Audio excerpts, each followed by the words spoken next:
Christ's word.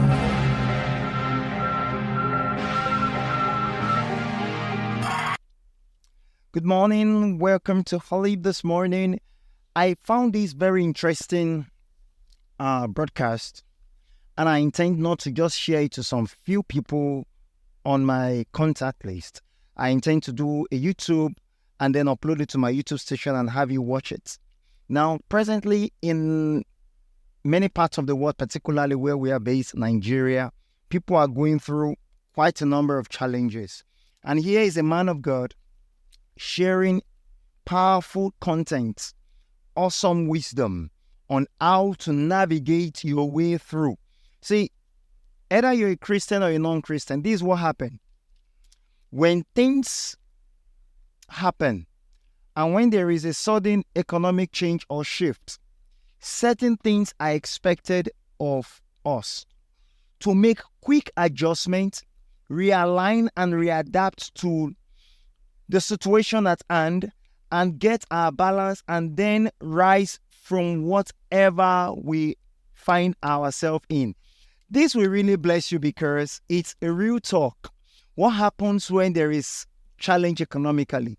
What happens when there is challenge in your finances, in your accommodation, in anything? How do you wither this and get your balance and then from that ashes rise to become everything you intend to be? You will find all that locked in these contents. Happy listening. And if you find value in it, share with other people you feel are going through trying times. Use a couple of your data and turn your life around. Hope that blesses you. The first thing I want us to understand is that it's not going to get better, so that we'll not keep having these unrealistic expectations. If you look back at our democracy since 1999, we have never had a better government. So go think back 23 years. It keeps getting worse. It keeps getting worse. It has never gotten better. So we need to have that reality behind us while we are looking at the future. Because see, life is lived forward but understood backwards. We have never had a better government. So to believe or expect that, oh, this one will be better than the former one, you're going to be setting up yourself for trouble. So that's number one mindset you need to have. It's not going to get better. Even when we look at it prophetically, darkness will cover the earth, gross darkness the people. So it's not going to get better. But we're going to go through what has happened with this new government is that they are making the right decisions. Now, the right decisions they are making is going to make things tougher. But if we are able to weather the storm, there is light at the end of the tunnel.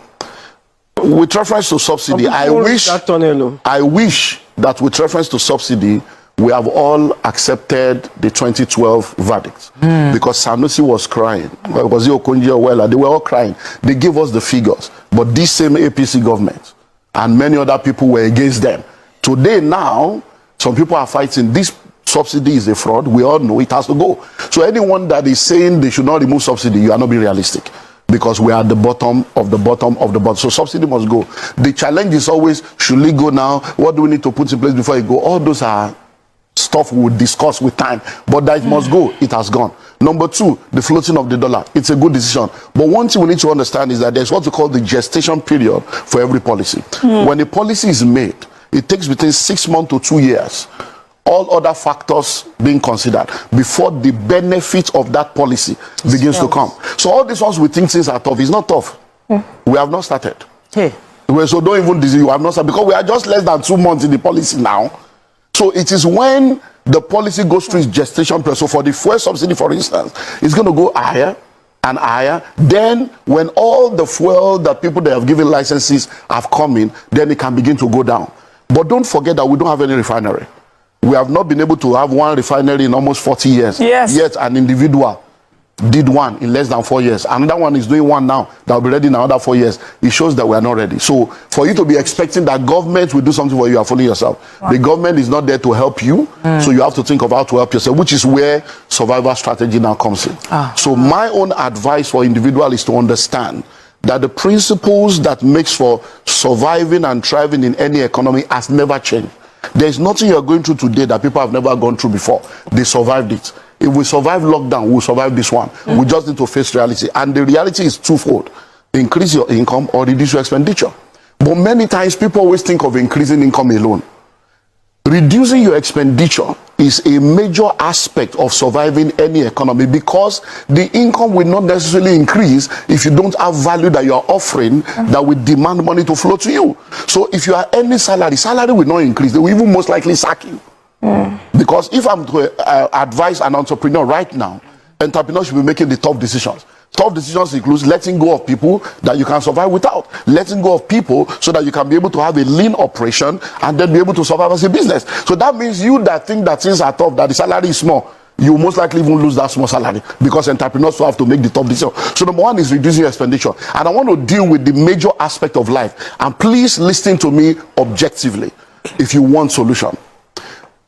Everyone needs to understand that majority of what you are spending money on, you don't need to spend money on them. You are spending money on them because somebody has programmed you to think that way.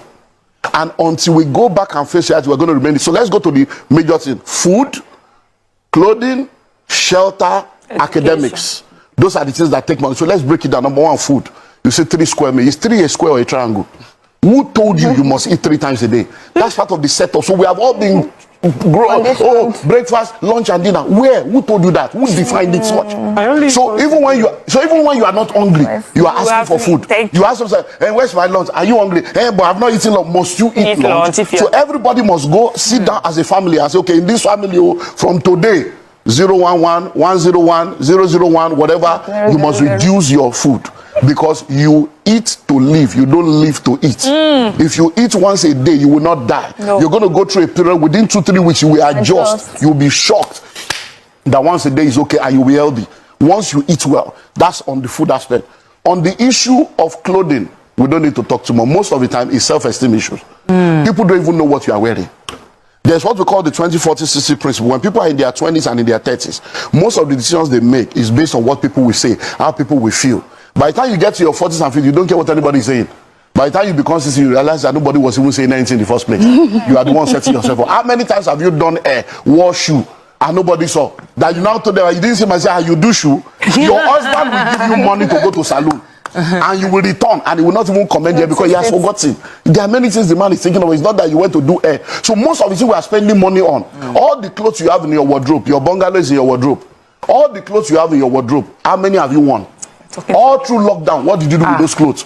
We are bag and shoe to match. Our destiny is not matching our bank account. We are wearing bone straight. Our life is not straight. Amen. We are wearing 3-piece suit. We don't have three-story building. We need to cut down on all the waste and excesses. Then let's go to shelter. Now you have a wife. Many of us grew up in room and parlor. You want to stop him? Husband, wife, and 5 children. We grew up in one room. We grew up in room and parlor. We survived. Cutting was what our parents were using to survive. They didn't have car, they were happy. Now you have cars, you are sad. Now you are in duplex, you are frustrated. Why? Because we have built our appetites over the years based on materialism, what people will think, what people will feel, and we have set ourselves up. You will be amazed that in Lagos today, the illiterates are the landlord, the educated ones are the tenants. All those people we call illiterate that we think they don't have brain, they are the ones buying land, building houses. You now, you go and park a 14 million naira car in an 8 million naira rented apartment. You think you are a big boy, you lack understanding. And the tenant will be calling you a guy tenant, landlord will call you a guy tenants. So we need to cut down on houses. Any room you don't need is not your own. Abroad, they do fostering, they rent out room. It's time for us to begin to think, okay, this one now, do I need to move to Ibadan? Do I need to move to Ogun State? Do I need to move to a cheaper place to save my destiny and save my family? Because it's not going to get better. Do I need to move from 3-bedroom to 2? Or from a duplex to a flat? Do we need to cut? That is what needs to happen. Then let's go to education. So Olumide Emmanuel has been giving us some grass bows that we need in the season. And some of us are already reanalyzing our expenditure, even right on the show. You need to act on these things. You were going to go into education. So let's go into education. Number one, who told you that you must go to school? Where did you get the idea from? Who ingrained that thinking into you? A child is not supposed to go to school until the child is 4 years old.